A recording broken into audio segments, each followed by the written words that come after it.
ዳኒ ሮስት ብሩክ ላይ ክስ መሰረተ። ክስ የመሰረተበት ምክንያት ደግሞ ትላንትና የተፈጠረውን ሁላችንም አይተናል በቪዲዮ ማለት ነው።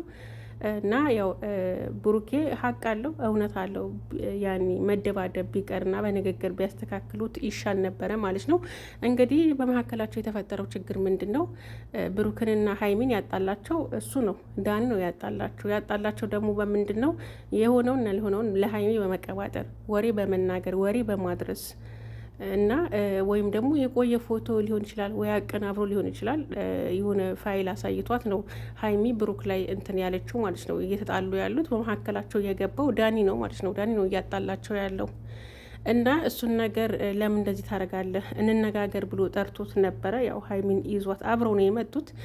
ብሩክ ግን የፈለገው ከዳኒ ጋራ ብቻቸውን መገናኘት ነበር የፈለገው ማለት ነው። ግን እሱ ሀይሚን ይዞ ነው የመጣው። ቢሆንም ግን ያው ትንሽ ቡጢ አንዳንድ ቡጢ ተሰታተዋል፣ ተደባድበዋል። እንትና ነው በነገራችን በጠረባ የጣለው ብሩክ ነው ያሸነፈው። ያኛው አጭር ነው፣ ቁመትም የለው አቅምም የለው ማለት ነው።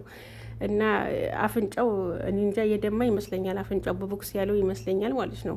እንዲ አፍንጫውን እያየ እየጠራረገ ነው የሄደው።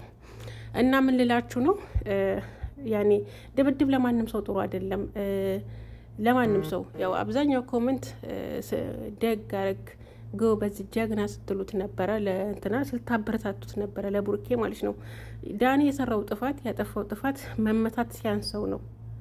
የሚያስመታ ሊሆን ይችላል ግን ደግሞ አንድ ሰው ሲያጠፋ ሌላኛው እጥፍ አድርጎ ማጥፋት የለበትም። የተፈጠረውን ነገር ተነጋግረው ቢፈቱት ይሻል ነበር፣ እንደኔ ከመደባደባቸው ይልቅ ማለት ነው። አሁን ይሄ ልጅ ወደ ህግ ከሄደ አያስባችሁታል? በጣም መጥፎ ነገር ነው የሚፈጠረው ከተከሰሰ።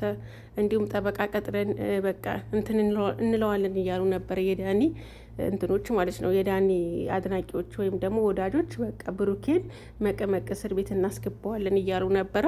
ሶ የነገር እውነት ከሆነ ከብሩክ ማንም ሰው እስር ቤት መግባት የለበትም ማለት ነው። ምክንያቱም እስር ቤት ጊዜን ነው የሚበላው፣ እድሜያችሁን ነው የሚበላው፣ የሚቀረጥፈው። መስራት አችሉ፣ መለወጥ አችሉ እና በቃ ይህ ነገር ማብረድ አለባችሁ። የጨረቃ ፋሚሊዎችም ዳኒን ተውተው ማለት አለባችሁ፣ ብሩኬንም ተውተው ማለት አለባችሁ። ለማስታረቅ ሞክሩ ማለት ነው። እስር ቤት ለማንም አይበጅም፣ ለማንም አይበጅም። ስለዚህ የልጁ ህይወት መበላሸት የለበትም። በሰላም መፍታት አለባችሁ። ያው ልጁን ሆይ ሆይ እያላችሁ የልብ የልብ እንዳሰጡትና ሌላ ችግር ውስጥ እንዳይገባ ብሩክ በቃ ነገሩን በሰላም ይፍቱት። ሀይሚም አይንሽን ግለጪ። ይህ መሀላችሁ ላይ የመጣው ለአንቺ ወሬ እያቀበለ በሁለታችሁ መሀል ክፍተት እንዲፈጠር የፈለገ ሰው ነውና አይንሽን ልገልጪ ይገባል ማለት ነው። በዚህ ሰዓት ከቡርኬ ጋራ ነው መሆን ያለብሽ እና የሆነ ያልሆነ ወሬ እሱ የሚነግርሽ ወሬ ሰምተሽ ከብሩክ ጋር መቀያየም የለብሽም ማለት ነው። ችግሩን ተነጋገሩና ፍቱ።